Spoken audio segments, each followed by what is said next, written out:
3 ta odam bilasizlarmi, jahannamga birinchi bo'lib kiradigan odamlar. Kimlar ular?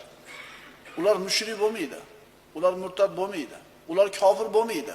Ular musulmon bo'ladi. U 3 ta amalda qilgan odamlar shunaqa odamlarki, bu amalni ancha-muncha odam qila olmaydi. Birinchisi kim edi? Qori edi. Qur'onni yodlagan qori, jahannamga birinchi bo'lib tashlanadiganlardan. Ikkinchisi, topgan moli dunyosini Allohning roziligi yo'lida infoq ihson qilgan kishi bo'lardi.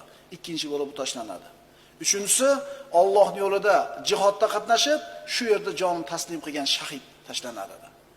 Dunyodagi eng qiyin ishlar: ilm o'rganib, ilm o'rgatish, qiynalib pul topib Alloh yo'lida sarflash va o'zini jonini Allohning yo'lida fido qilishlik. Nima uchun bular birinchi tashlanadi? Chunki bularning uchalasini ham niyati Allohning roziligi emas edi. Boyaga moli dunyosini sarf qilganga aytadi Alloh taolo qiyomat kunida: "Odamlar seni xotamtoy, saxovat pesha deyishlari uchun qilgan eding, niyatingni bilardim." Alloh biladi niyatini. Odamlar seni xotamtoy dedi, sur buni jahannamga uloqtiriladi. Qorini olib keladi.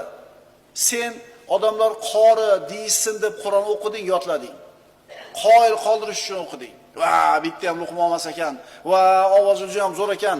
Qayoqqa borganda to'rga chiqarish, mana shu maqsadda o'qigansan. Odamlar maqtadi, to'rga chiqding, qori degan nom bilan yurding, sur jahannamga buni deydi. Uchinchisi, Allohning yo'lidagi jihodda qatnashgan, aniq jihod bo'lgan joyda qatnashgan. Dushmanlar tomonidan qatl qilingan, ammo o'lib ketsam shahid bo'lib o'tib ketdi deyishadi meni, orqamdan falonchi rahmatli shahid deyishadi.